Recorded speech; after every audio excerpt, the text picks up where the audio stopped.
በስመ አብ ወወልድ ወመንፈስ ቅዱስ አሐዱ አምላክ አሜን። በስመ አብ ወወልድ ወመንፈስ ቅዱስ አሐዱ አምላክ አሜን። በስመ አብ ወወልድ ወመንፈስ ቅዱስ አሐዱ አምላክ አሜን። ናይ እግዚአብሔር ምሕረት ናይ ቅድስት ድንግል ማርያም አመላድነት ናይ ቅዱሳን መላእክት ሓለዋ ናይ ቅዱሳን ጸሎትን ረድኤትን ስኩላትና ህዝበ ክርስቲያን ይኹን። እግዚአብሔር አምላክና ብምሕረት ዓይኑ እንዳጠመተ ዝናብ ምሕረቱ እንዳዝነበ ክሳብ ዝዕለት እዚ ስለ ዝሓለወና ዕድመ ንንስሓ ስለ ዝሃበና ንዓና ነቶም ሓጣን ንጻድቃን ፀሓይ እንዳብረቀ ዝናብ እንዳዝነበ ስለ ዝጓሰየና ስሙ ብልሳን ኩሎም ፍጥረታቱ ዝኸበረን ዝተመስገነ ይኹን። ሓራይ እምበኣር ሎሚ ከም ፍቓድ እግዚአብሔር አምላኽ ብዛዕባ መጽሓፍ ቅዱስ ስለ ገድሊ ቅዱሳን ዝብል ኣርእስቲ ክንዘራረብ ኢና። መጽሓፍ ቅዱስ ብዛዕባ ናይ ቅዱሳን ገድሊ እንታይ እዩ ዝምህረና እንታይ እዩ ዝብል ወይ ከዓ መጽሓፍ ቅዱስ ብዛዕባ ገድሊ ቅዱሳን ንዝብል ኣርእስቲ ካብ ሎሚ ጀሚርና እግዚአብሔር ተላፈቂድዎ ክንዘራረብ ኢና። ሎሚ መዓንቲ በቲ ናይ መጀመርታ ክፋል ክንጅምር። መጀመርያ ቅዱሳን ዝበሃሉ ብእግዚአብሔር አሚኖም ትእዛዝን ሕግን እግዚአብሔር ፈጺሞም ኣብ ቅድሚ እግዚአብሔር ሞገስ ረኺቦም ኣብዚ ዓለም ዝነበሮም ህይወት ወይ ከዓ ኣብዚ ዓለም ዝነበሮም ጉዕዞ ብዓወት ዝፈጸሙ እዮም። ኩላትና ከም ንፈልጦ ወይ ድማ ኩላትና ከም ዝርዳእና ቤተክርስትያን ከም ትነግረና ቅዱሳን ተባሂሎም ኣብ ቅድስት ቤተክርስትያን ብክብሪ ዝፅውዑ ኣብዚ ምድሪ እዚ ዝነበረ ህይወቶም ኣብዚ ዓለም ዝነበረ ጉዕዞኦም ኩሉ ብዓወት ዛዚሞም ኣብ ቅድሚ ኣምላኽ ኣብ ቅድሚ እግዚአብሔር ኣምላኽ ከዓ ሞገስ ረኺቦም ዝሓለፉ ወይ ድማ ካብዚያ ናይ ድኻምን ናይ ጻዕርን ዓለም ዝገዓዙ እዚኣቶም ኩሎም ቅዱሳን ተባሂሎም ይጽውዑ። ቅዱሳን ተባሂሎም ዝጽውዑ ሰባት ኣብ ሰለስተ ከፊልና ክሪኦም ኢና። ቅዱሳን ሰማዕታት፣ ቅዱሳን ጻድቃን፣ ሳልሳይ ምድብ ቅዱሳን ሊቃውንት ሃይማኖት ኣበው። እዚኦም ሰለስቲኦም ቅዱሳን ሰማዕታት፣ ቅዱሳን ጻድቃን፣ ቅዱሳን ሊቃውንት፣ ቅዱሳን ተባሂሎም ካብ ዝጽውዑ ሰባት እዮም። ብዛዕባ ቅዱሳን ሰማዕታት እንተረኣ ጀሚርና ብዛዕባ ቅዱሳን ሰማዕታት ክንብል ከለና ጎይታናን ኣምላኽናን መድሓኒናን ኢየሱስ ክርስቶስ ኣብ ቅድሚ ጲላጦስ ኣነ ንሓቂ ክምስክር ምእንቲ እዚ ተወለድኩ ምእንቲ እዚ እውን ናብ ዓለም ዝመጻኩ ወገን ሓቂ ዘበለ ኩሉ ከዓ ድምፀይ ይሰምዕ እዩ ኢሉ መለሰ። ዮሐንስ ወንጌል ምዕራፍ 18 ካብ ፍቕዲ 37። ቅዱሳን ሰማዕታት እምበኣር ነዚ ኣብነት ምግባር ሞትን መከራን ከይፈርሑ ስለ ስም ክርስቶስ ኣምላኾም ብዝተቐበልዎ መከራን ሞትን ሰማዕታት ቅዱሳን ተባሂሎም ይጽውዑ። ሰማዕት ማለት ምስክር ማለት ክኸውን ከሎ እዚኣቶም ነቲ ጎይታናን ኣምላኽናን መድሓኒናን ኢየሱስ ክርስቶስ ዝበሎ ቃል ንምስካር ነቲ ንነፍስን ስጋን ናብ ገሃንም ከእቱ ዝከኣል ኣፍርህዎ እምበር ነቶም ንስጋ ዝቐትሉ ንነፍሲ ግና ዘይከኣሎም ኣይትፍርህዎም። ማቴዎስ ወንጌል ምዕራፍ 10:28 ዝበለ ቃል ነዚ ተቐኒቶም ኣብ ቅድሚ ዓላውያን ነገስታትን መናፍቃንን ኣብ ቅድሚ ኣህዛብን ብምቋም ዝተኣጎደሎም ሓዊ ዝተሳሓለ ሰይፍን ከይፈርሑ ክሳዶም ንስሕለት ዝባኖም ንመግረፍቲ ኣእጋሮም ንማእሰርቲ ሰንሰለት ከይፈርሑ ብምሃብ ስለ ክርስቶስ ክብሉ ብግፍዒ ዝሞቱ እዚኦም ቅዱሳን ሰማዕታት እዮም። ናይ ሰማዕታት ምድባት እምበኣር ቀዳሞት ምድብ ቅዱሳን ሃዋርያት እዮም። ናይ ሰማዕታት ምድባት ሃዋርያት እዮም። ካብ ሰማዕታት ወገን ንኣብነት ቅዱስ እስጢፋኖስ፣ ቅዱስ ጊዮርግስ፣ ቅዱስ ቄርቆስ ምስ ኣዲኡ ኢየሉጣ ብዙሓት ክንጠቅስ ንኽእል ኢና። ከም ኣብነት ኢና እዚኦም ጠቂስና ዘለና ምክንያቱ ሰማዕታት ቁፅሮም ብዙሕ እዩ። እግዚኣብሔር ብዝፈልጦም ቁፅሮም ኣዝዩ ብዙሕ እዩ። ሕፅር ብዝበለ ግን ሰማዕታት ክንብል ከለና ኣብ ቅድሚ ነገስታትን ኣብ ቅድሚ መናፍቃንን ኣህዛብን ዝተዳለወሎም ሴፍ ዝተዳለወሎም ሓዊ ዝተጓህረ መጋርያ ከይፈርሑ ስለ ክርስቶስ ስም ንምስካር ድሕር ከይበሉ ብሰማዕትነት ዝሓለፉ እዚኣቶም ቅዱሳን ሰማዕታት ኢላ ቅዱስ ቤተክርስትያን ኣኽቢራ ትጽውዖም። ኣብ ልዕሊ ዝበለ ስፍራ ከዓ ተቐምጦም ኩሉ ግዜ ከዓ ክብሮምን ልዕልንኦምን መንፈሳዊ ተግባራቶምን ተጋድሎኦምን እንዳጠቐሰትን ንዓቶም ናይ ጸጋ ምስጋና እንዳቕረበት ነቲ ነዚ ክብሪ ዘብቅዖም እግዚአብሔር ኣምላክ ከዓ ናይ ኣምልኾ ምስጋና እንዳቕረበት ትነብር። እቶም ካልኣይ ምድብ ቅዱሳን ጻድቃን እዮም። እዚኣቶም ማለት ቅዱሳን ጻድቃን ጎይታናን አምላኽናን መድኃኒናን ኢየሱስ ክርስቶስ ኣብ ገዳመ ቆሮንጦስ ከይዱ 40 መዓልትን 40 ለይትን ምጾመ ዕዳው ዘርጊሑ ከይተቐመጠ ብጾምን ብጸሎትን ዝፈጸሞ ተባሕትዎ ነዚ ስራሕ እዚ ኣብነት ምግባር ናይ ኣጋንንቲ ተጻውኦን ግርማ ለይትን ድምፂ ኣራዊትን ተዓጊሶም እምኒ ተተርኢሶም ብንጽህና ብድንግልና ምስ ተፈጥራዊ ባህሪ እናተቃለሱ ኣብ ገዳም ብብሕትውና ዝነብሩ ደናግልን መነኮሳትን ባሕታውያንን እዮም። እዚኣቶም ቅዱሳን ጻድቃን ኢልና ንጽውዖም። ካብ ናይዚ ዓለም ጣዕሚ ተፈልዮም ሙሉእ ዘመኖም ብጾምን ብጸሎትን ብስግደትን ዘሕለፉ እዚኦም ቅዱሳን ጻድቃን እዮም። ካብቶም ብዙሓት ከዓ ከም በዓል ቅዱስ ኣብነ ኣረጋዊ፣ ኣብነ ገብረ መንፈስ ቅዱስ፣ ዮሃንስ ሓጺር፣ ኣባ ፊልጶስ ዘደብረ ቢዘን ብዙሓት ክንጠቅስ ንኽእል ኢና። ኣብ ምድርና ኣብ ምድሪ ኤርትራ፣ ምድሪ ሓበሻ፣ ምድሪ ኣጋዚት ጥራሕ ከማን እግዚኣብሔር ዝፈልጦም ንሕና ቆፂርና ክንውድኦም ዘይንኽእል ብዙሓት ቅዱሳን ጻድቃን ነይሮም እዮም። ስለዚ ኣብ ቅድስት ቤተ ክርስቲያን ዘለዉ ቅዱሳን ጻድቃን ከዓ እግዚኣብሔር ዳ ይፈልጦም እምበር ንሕና ዘርዚርና ክንበፅሖም ኣይንኽእልን። ከም ኣብነት ክኾነና ግን እዞም ዝጠቐስናዮም ኣብቲ ምድብ ናይ ቅዱሳን ጻድቃን እዮም። እቲኦም ሳልሳይ ምድብ ቅዱሳን ሊቃውንት እዮም። ቅዱሳን ሊቃውንት ጎይታናን ኣምላኽናን መድኃኒናን ኢየሱስ ክርስቶስ 3 ዓመትን 3 ወርሕን ለይቲ ለይቲ ኣብ ደብረ ዘይቲ ክጽሊ ሓዲሩ ንጎ ከዓ ወንጌል ብምሳሌ እናመሰለ ንዕኡ እንዳተርጎመ ምስጢር መንግስቲ ሰማያት ክምህር ንህዝቡ ክምህሮም ጸንሐ። እዚ 33 ዓመትን 3 ወርሕን ለይቲ ለይቲ ደብረ ዘይት ከይዱ ይሓድር፣ ኣብኡ ከዓ ይጽሊ፣ ንጎ ኢየሩሳሌም ይመጽእ። ናብ ዝተፈላለዩ ቦታታት ናይ ኢየሩሳሌም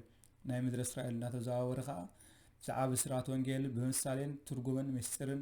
ተስፋ መንግስቲ ሰማያትን እንዳነገረ እንዳበሰረ ይምህር ነይሩ።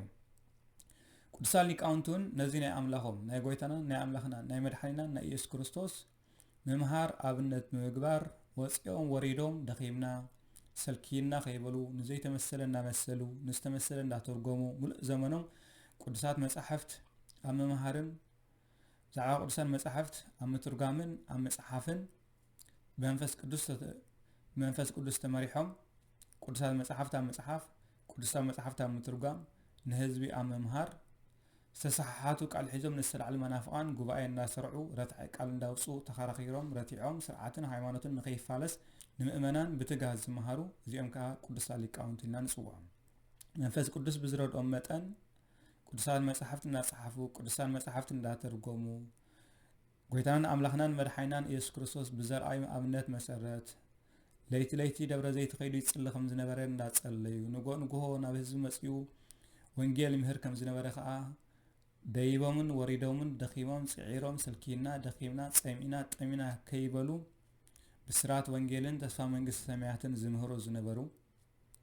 ኣብ ዝተፈላለየ እዋንን ሰዓትን ከዓ ጌጋን ስሑትን ዝኾነ ቃል ሒዞም ዝለዓሉ መናፍቃን ጉባኤ እንዳሰርዑ ምስኦም ተኸራኺሮም ረቲዖም ስርዓትን ሃይማኖትን ንኸይፋለስ ንምእመናን ብትግሃት እንዳጻዕሩ ዘመን ህይወቶም ዘብቅዑ እዚኦም ከዓ ቅዱሳን ሊቃውንት ተባሂሎም ይጽውዑ። ካብ ኣብነት ተልዓልዕልና ካብቶም ብዙሓት ቅዱሳን ሊቃውንት በዓል ቅዱስ እለእስክንድሮስ፣ ቅዱስ አትናቴዎስ፣ ቅዱስ ዮሃንስ አፈወርቅ ብዙሓት ክንጠቅስ ንኽእል ኢና። እዚኣቶም ግን ከም ኣብነት ኢና ወሲድናዮም ዘለና። ምድቦም ከዓ ምስ ቅዱሳን ሊቃውንት እዮም። ስለዚ ቅዱሳን ተባሂሎም ይጽውዑ ቅዱሳን ሰማይት፣ ቅዱሳን ጻድቃን፣ ቅዱሳን ሊቃውንት ምዃኖም በዚ ርኢና ኣለና። ዝቕጽል እንተሓሊፍና ከዓ ካልእ ቅዱሳን ዝበሃሉ እንታይ ዝፈጸሙ እዮም ንዝብል ቅድስት ቤተ ክርስቲያን ቅዱሳን ኢላ ትጽውዖም ተኽብሮም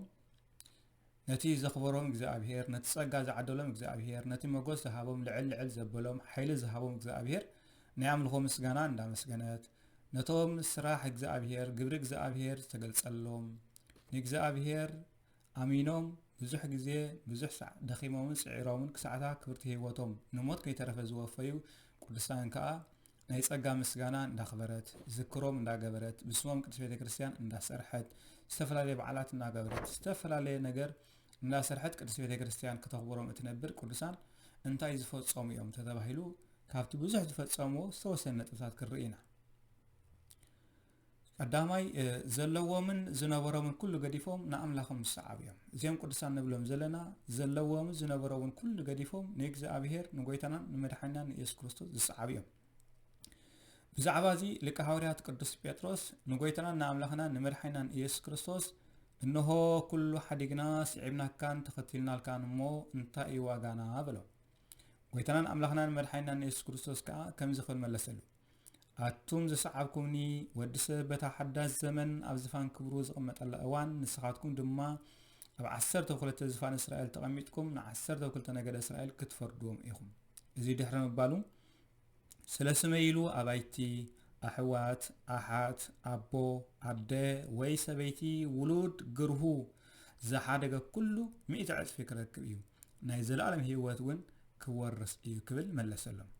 ماتيوس وانجيل معرف 19 كافة 27 كسافة 30 سلازي مبار زيهم قدسان إنا بيتكرسيان صوعهم قدسان إنا أنه خبرهم زلنا أبوتاتنا زياتهم زلوا من زنورهم كله قديفهم نعملخنا نقويتنا نمرحينا نيسوس كريستوس زسعبو يوم اتي كالاي كا ودما اصر خلتن تريناها مبل كالاي هيوتهم بتقادلو زحلف يوم زيهم زلوا من زنورهم كله قديفهم نعملخ نغزابير باه نمبال هيوتهم بتقادلو زحلف يوم منفساو سب كلاتنا نفلطو حدا كريستيان حدا بولد ولد بكريستوس كريستيان استبحله ودويته كريستيان منفساو سب ركي قصالاي مالت ديابلوس اتمصابرتنا ابزريو كل غزي خمزلو كل غزي تدالي خمز نبر فلوتي قدسان حورياتون نزو غز يفليتهم هيوتهم كل غزي منفساو وغ اداليوم بحيل እግዚአብሔር ديابلوس زحفرولون افتنا تصنعلون نحاقات كسع دم مفساس تقاومي ስለዚህ ዚም ቅዱሳን ዚኦውን ከምቲ ፈታኒ ዲያብሎስ ከምቲ ረቂቅ ጸላኢ ዲያብሎስ ኩሉ ግዜ አብዝሪያና ዝዘውር አብዝሪያና ዝጓዝም ዚም ቅዱሳን ከአኒ ህይወቶም ሙሉ በተጋደሎ ዘሕለፉ እቲ ዘይድቅስ ዘይታኸስ ፈታኒ ማብዝሪያንኩም ዘለፈሊጦም መንፈሳዊ ውጋ አዳልዮም በኃይል እግዚአብሔር ነዕኡ ዘሕፈሩን ንፈተና ዝሰዓሩን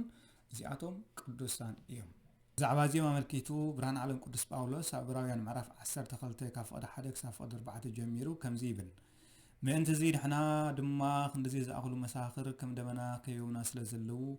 نخلو اتي زعنا قفنان نتي طبقنا حطياتن نرحق بتي كاف قدمنا تحنصنا زلو مقناده مخا بعقس نوغي نافتي حفرز زبلن عقو من تاتي ابقين مزل حوس يلو ام مسقل ماس تعجسه أبيمان أملاك استقامتنا إمنتنا جمارن فسامن زخنا إيسوس نتأمن مأنتي كي تدخمن كي تحللون نتي كبير حتى كنزيز أكل مسرار استعجس ذكروه مسحاتيات كتك على سخل دخان جنا دمكم كسع مفساس تتوسعوا أي تأونكم زاهر أملاك ناس لقالاتو زخبرن استمس جنن يكون برهان عالم قدس باولوس نزيك على زيستزارهم نتوما بتشعر جدا زنبرو وغناتو زغنو إبراويان ويكا إسرائيلاويان سلازي إتام كاونة أيهود نامنة كريستنا زاتو إبراويان وي إسرائيلاويان نزيك على زي قدس باولوس صحيف اللهم يركب سلازي مبار زي قدسان تبعي لهم زلو كم تعب كلاي قصري إلنا يمزلنا هيوتهم بتقادلو زحلفو زيوم قدسان يوم سالساي قدسان نيغزابير بغزا رؤسهم بفصم حلنهم زغلغليهم قويتنان املاخنان مدحنينان يسوع كريستوس ندق مزامرتو بزعبا فصمنت منغدي كمخرم كلو كنغرم كلو كمهرم كلو كمزيبل ابي ماتيوس انجيل معرف 16 فقد 24 كسعبني زدلي هيوتو يمنن مسقلو والعلي لما يسعبني كلنا هون فلطو ودسب عقموز فقدو هابتن نبرتن اطريو ابز عالم زي نبرا مسريت خنبر بحق እግዚአብሔር بحق تعزيزو እግዚአብሔር ከገልግል ይخيليم بزحات قدسانون بزحات سبات ويك بزحاتون بحق قدس ቤተ ክርስቲያን ተጸሚዶም بناي ቤተ ክርስቲያን ስርዓት ተጸሚዶም ابز عالم زي نبران حدارن مسريتهم بعقمهم هابتن ጥሪትን አጥሪዮም እግዚአብሔር እንዳገልገሉ ዝነበሩ بزحات يوم كوين جن ود سب ويدما سب عقموسن سلازخونه نغزابير مغلغالن نبراز عالم زي محسابن نفطاريون نبيتسون بمحغاسن بمغلغالن حسابات لبو اكلته يخفل كلنا نفلطو تي نبران حدارن ابز عالم زي هابتن طريتن اطيو نغزابير بتزعزز حقن ساعتن كخيد نغزابير كغلغل زفتن سب ويدما زغلغل سب بتحدى እግዚአብሔር ከገልግል እግዚአብሔር ከحጉስ በተحدى ወንቃ ንቤተሰቡ ንሐዳሩ ንናብሩ ለደቆ ንሰበይቱ ሰበይቱ ንሰባያን ደቃ ከተحጉስ ለተጽዕር كتجلجل سلة السعر كجلجل سلة السعر نايسب حسابات ويدما نايسب لبي عفكلته يخفل نتحدى كيم مالئ نتحدى نداغدله ميزانو بزي محلك كل غزي يچنا ስለዚህ እግዚአብሔር ከገልግል ይደሊ ይተርፎ ንቤተሰቡ ከገልግል ይደሊ ይጎጥሎ ስለዚህ ሙሉ እግዚአብሔር ከየገልግል ንቤተሰቡ ሕጉስ ድልል ወቀጣም ስለዝፈጠር ንቤተሰቡ ሙሉ ከሕጉስ ካን እግዚአብሔር ከገልግል ስለዝደሊ ሐሳባትን አፍክልተ ይخفلሞ ነተሐደ እንዳጉደለ ሚዛኑ በዘይ ምሕላው ንእግዚአብሔርን ንስድራቤቱን ንስድራቤት ዝምልከት አገልግሎት ሙሉ ነሃበ ንእግዚአብሔር ዝምልከት አገልግሎት ንእግዚአብሔር ዝምልከት ተግባር ሙሉ እናፈጸመ ሚዛን ሐልዩ ሚዛን ስድራቤቱን ሚዛን እግዚአብሔር አምላክ ዝውሃብ አገልግሎትን ሐልዩ ንኽነብር ስለዝጽገም ሚዛን አምሕላው ስለሽገር ወድሰብ ኩሉ ግዜ ኣብ ማእከል እዚ እንታይ ይኸውን እንዳተጨነቀ ነበር ስለዚህ ከአብርሃን ዓለም ቅዱስ ጳውሎስ ብዛዕባ ዝግዛረብ ኮሎ እንታይ ይብል እቲ ዘይተመርዓወ ከመይ ገይሩን ጎይታ ከም ዝሐጉስ ብናይ ጎይታ እዩ ዝሓስብ እቲ ዝተመርዓው ግና ንሰበይቱ ከመይ ገይሩ ከም ዝሐጉሳ ብናይ እዚ ዓለም እዚኣ እዩ ዝሓሊ ስለዚህ በዚ ነገር እዚ ከዓ ልቡ ኣብ ክልተ ይኽፈል ኢሉ ቀዳማይ ቆሮንቶስ ምዕራፍ 7 ፍቅዲ 32 ክሳብ 33 ኣብ ሉቃስ ወንጌል ምዕራፍ 14 ፍቅዲ 20 ተተመልከትናውን ብዛዕባ እትዮም ናብ ድራር ዝተዓደሙ ሰባት ይብል እዞም ናብ ድራር ዝተዓደሙ ሰባት ሓደ ካብቲ ዘትረፎም ምኽንያት ናብቲ ድራር ናይ መርዓ ከምጾም ዘይከኣለ ሓደ ምኽንያት እንታይ እንተ ተባሂሉ እቲ ናብራ ወይ ድማ ተሓዳሪ ስለዚህ ኣብዚ እንታይ ናህረን ንኽእል ወድሰብ ድኹም ከም ምዃኑ መጠን ንእግዚአብሔር ንምግልጋልን ንስድራቤትን ንምግልጋልን ሚዛን ሓልዩ ካብ ዘይ ምኻድ ዝተረዓለ ኣብ መንጎ ይጭናቕ ስለዚህ ኣብ መንጎ ሓሳባት ይኽፈል ነቲ ሃብታም ዝነበረ መንእሰይ ጎይታናን ኣምላኽናን መድሓኒናን ኢየሱስ ክርስቶስ ሰዓበኒ ክብሎ ከለውን ፍጹም ክትከውን ተደሊኻ ኪድሞ ዘለካ ዘበለ ሸጥካ ንድኻታት ኣብ ሰማያት ድማ መዝገብ ክትረክብ ኢኻ እሞ ሰዓበኒ ኢልዎ እቲ ሃብታም ሰብኣይ ክስዕበካ ዝተሓገብር ኣለኒ ኢልዎ ጎይታ ከዓ እዚ ግበር ኢሉ ነጊርዎ ሕጋጋት ነጊርዎ እዚ እስካብ ህፃንነት ጀሚረ ይገብሮ ኢልዎ ስለዚህ እዚ ካብ ህፃንነትካ ጀሚርካ እቲ ሓልዮ ነትገብሮ ንትፍጽሞ እንተዳ ኮንካ ኣብ መወዳእታ ፍጹም ክትከውን ተዳሊኻ ፍጹም ኮንካ ክትቀርብ ብፍጽምና ክትነብር ተዳሊኻ ፍጹም ክትከውን እንተዳሊኻ ግና ኪድሞ ዘለካ ዘበለ ኩሉ ሸጥካ ንድኻታት ሃቦም ኣብ ሰማያት ድማ መዝገብ ክትረክብ ኢኻ በሎ ሽዑ ሰዓበኒ ኢልዎ ማቴዎስ ወንጌል ምዕራፍ 19 ካብ ፍቅዲ 16 ክሳብ ፍቅዲ 22 ስለዚህ ዘም ቅዱሳን ከዓ ንእግዚአብሔር ብገዛ ርእሶም ብፍጹም ሕልንኦም ዘገልገሉ ሰባት እዮም ራብዓይ ቅዱሳን ጉይኦም ብዓወት ዝዛዞም እዮም ዘም ቅዱሳን ኢላ ቤተ ክርስቲያን እተኽብሮም ቅዱሳን ኢና ንኽብሮም ዝነበሮም ህይወት ዝነበሮም ጉዕዞ ናይ ዝዓለም ጉይኦም ብዓወት ዝዛዞም እዮም ብርሃን ዓለም ቅዱስ ጳውሎስ ብዛዕባ ዝዛረብ ከሎ እንታይ ይብል ኣነስ ድሮ ክስዋዕ ቀሪበ ኣለኹ መዓልቲ ሞተይ እውን በፂሐ እያ ሰናይ ገድሊ ተጋድለ እየ ጉያይ ከዓ ወዲአ ነታ እምነት እውን ሓልየ ደጊም እቲ ቁኑዕ ፈራዲ ዝኾነ ጎይታ በታ መዓልቲ እቲኣ ዝህበኒ ኣኽሊል ጽድቂ ተነቢርለይ ኣሎ እዚ ግና ነቶም ንምግላጹ ሃረር ዝብሉ ኩላቶም ደኣይ እምበር ንዓይ ጥራሕ ኣይኮነን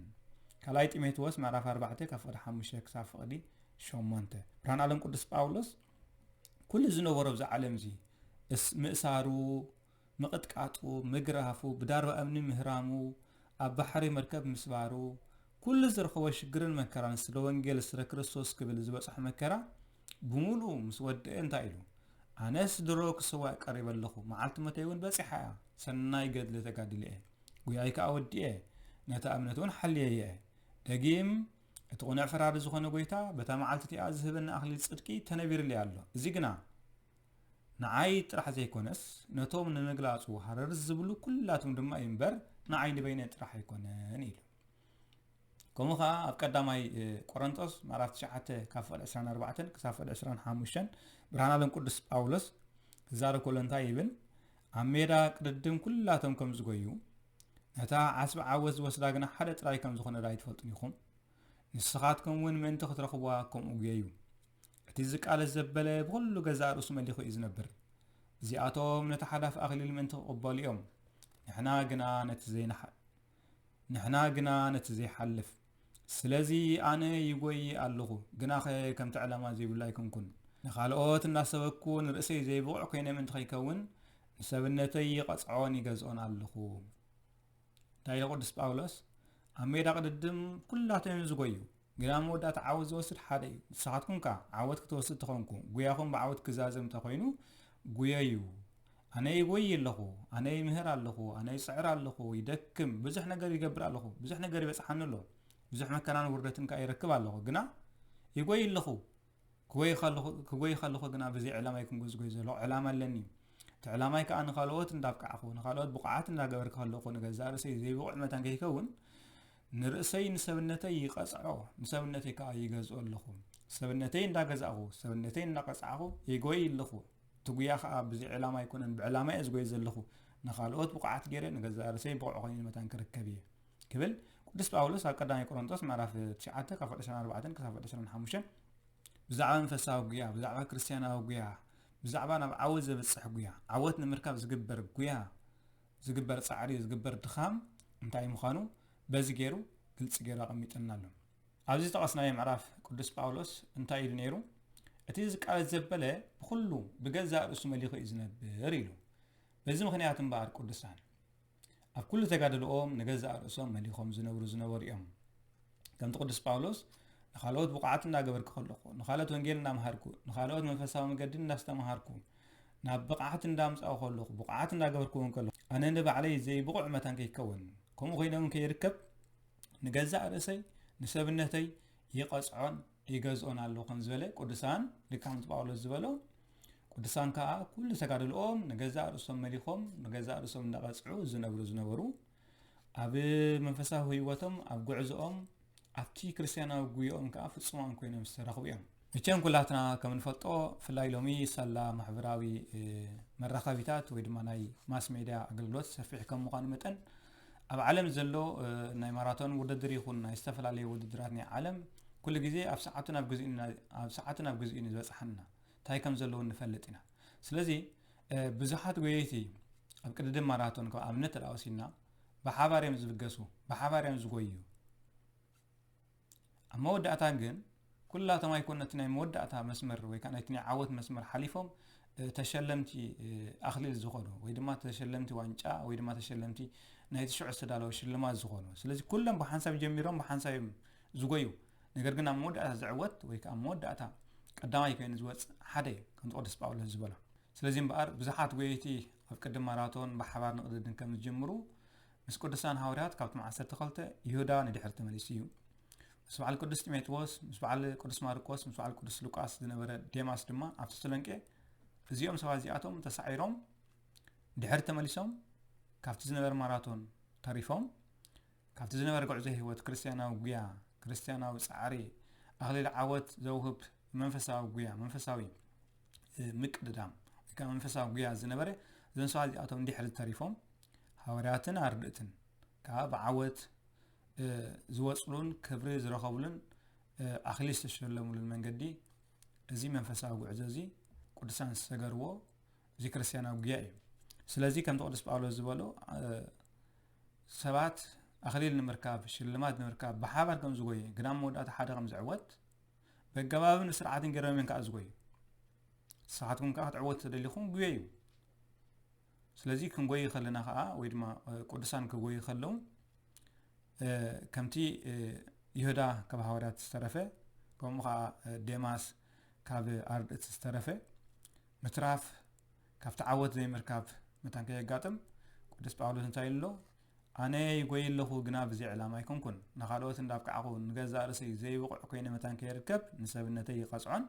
يغزون اللهو كل سزاربه كريستيانو غعزو كريستيانو هيوت كسب عوس لزغونه اتوغيا دما كم قدس باولوس كون كم زغبو يزمرنا سلازيم بانتاي نمباليو قدسان زنبرم غعزو زنبرم غيا بعوض زازيمو بعوض زطناقويم قدسان امبار غدلون كما اسي جمر تتباهيلو غليوم جينا كاب حصانت كلو غليوم كابتن كريستوس فلطلا عدمه كابتن كريستوس فلطلا غزي جمر كامنت كم نبي ارمياس كم مطمق يوحنس مطمق ملكوت قدس يوحنس كما حصنا ديم جميروم كم قدس باولوس بحفشا كم قدسان حواريات كا افتين كريستوس زامنلو ንክርስቶስ ዝፈለጡሉ ግዜን ዕድመን ጀሚሮም ናይዞም ቅዱሳን እዚኦም ገድሎም ናይዞም ቅዱሳን እዚኦም ህይወቶም ክርስቶስ ንምስማር ወንጌል ንምስባኽ ጽድቅን ምስፋሕፋሕ ንሰባት ካብ ጸልማት ናብ ብርሃን ንምምጻእ ዝሓለፈ ጉዕዞ ህይወት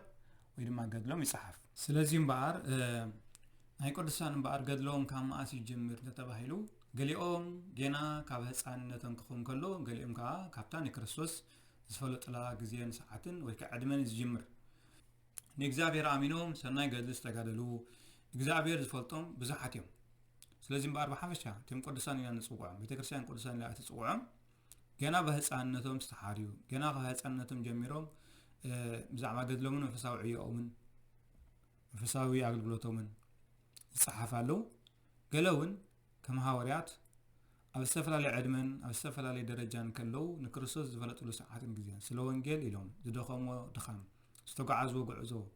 ዝተጓዓዝዎ ጉያ ስለ ክብሪ ኣምላኽ ስለ ስም ክርስቶስ ንብዙሓት ሰባት ካብ ጸልማት ናብ ብርሃን ምውጻእ ስለ ወንጌል ኢሎም ዝደኸምዎ ጻዕርን ዝረኸብዎ ጸዋታዊ መከራን እዚ ብምሉኡ ካብቲ ንክርስቶስ ዝፈለጡሉ ሰዓትን ግዜን ክሳብ ኣብዛ ዓለም ዝነበሮም ህይወት ኣብዛ ዓለም ዝነበሮም ጉያ በዚ መልክዕ እዚ ናይ ቅዱሳን ገድሎም ይጽሓፍ ማለት እዩ። ስለዚህ እምበኣር ወዲ ሰብ ስለ ብዙሕ ነገር ስለ ቤት ስለ ርስቲ ስለ ሃገር ስለ ስልጣን ስለ ሃብቲ ስለ ዝተፈላለዩ ኣብዛ ዓለም ዘሎ ስለ ብዙሕ ጉዳያት ስለ ዝጋደል እዚ ናይ ቅዱሳን ገድሊ ግና መንፈሳዊ ገድሊ እዩ። ስለዚህ ከምቲ ሓደ ስለ ሃገሩ ስለ ደቡ ስለ ዓዱ ስለ ርስቱ ስለ ሃብቱ ስለ ጥሪቱ ስለ ዝተፈላለዩ ነገር ስለ ስልጣን ስለ ሽመት ዝጋደልን መስዋዕት ዝኸፍልን ብዙሕ ዝደክምን ዝጽዕርን እዚ ናይ ቅዱሳን ገድሊ ግና ፍልይ ዝበለ ካብዚ መንፈሳዊ እዩ። መንፈሳዊ በረኻ ዘውህብ እዩ። ቅድሚ እግዚአብሔር ኣምላክ ክብሪ ዘውህብ እዩ። ምስቶም ረቀቕት መናፍስቲ ምስ ዲያብሎስን ሰራዊትን ዝግበር ቅልስ እዩ። በዚ መልክዕ ከዓ መንፈሳዊ ተጋድሎ ተባሂሉ ይጽዋዕ። ስለዚህ እምበኣር ብሓፈሻ ብዛዕባ ቅዱሳን ዝምልከት ዝነበረና ናይ ሎም መዓንቲ ኣብዚ ከኣኽለና እዩ። ኣብ ዝቕጽል ብዛዕባ ናይ ቅዱሳን ብዛዕባ ገድሊ ቅዱሳን ኣብ መጽሓፍ ቅዱስ ወይ ከዓ መጽሓፍ ቅዱስ ብዛዕባ ገድሊ ቅዱሳን እንታይ እዩ ዝምህር ዝብል ወይ ከዓ ቅዱሳን እንታይ ዓይነት ስራሕ ሰሪሖም ዝሓለፉ እዮም ስለምንታይ እዮም ከተጋዲሎም ካብ ምንታይ እዮም ከተጋዲሎም ወይ ንምንታይ እዮም ከተጋዲሎም ዝብል እግዚአብሔር ከም ዝፈቀዶ ኣብ ዝመጽእ ክፋላት ክርኢ ኢና። እግዚአብሔር ክሳብ ሽዑ ብህይወት ብጥዕና ከጽናሐና ናቱ ቅዱስ ፈቃድ ይኹን። ናይ መብርሃን ናይ ቅድስት ድንግል ማርያም ወላዲተ ብርሃን ወላዲተ አምላክ አማላጅነት ናይ ቅዱሳን መላእክት ሓለዋ ናይ ቅዱሳን ጸጋን በረኸትን ጸሎትን ምስ ኩላትና ህዝበ ክርስቲያን ይኹን። እግዚአብሔር አምላኽና ደጊምና ብህይወት ብጥዕና ስለ ዝሓለወና እግዚአብሔር አምላኽና ንዓና ነቶም ሓጣን ምጻድቃን ስለ ዝጓሰየና ዘሎ ክብርን ምስጋናን ንዘለዓለም ዓለም ብልሳን ኩሎም ፍጥረታቱ ይብጽሐዮ። ስለዚ መሃረና አምላኽና እግዚአብሔር ክብርን ምስጋናን ንዕይኹን። ስብሃት ለእግዚአብሔር ለወላዲተ ድንግል ወለመስቀሉ ክቡር አሜን።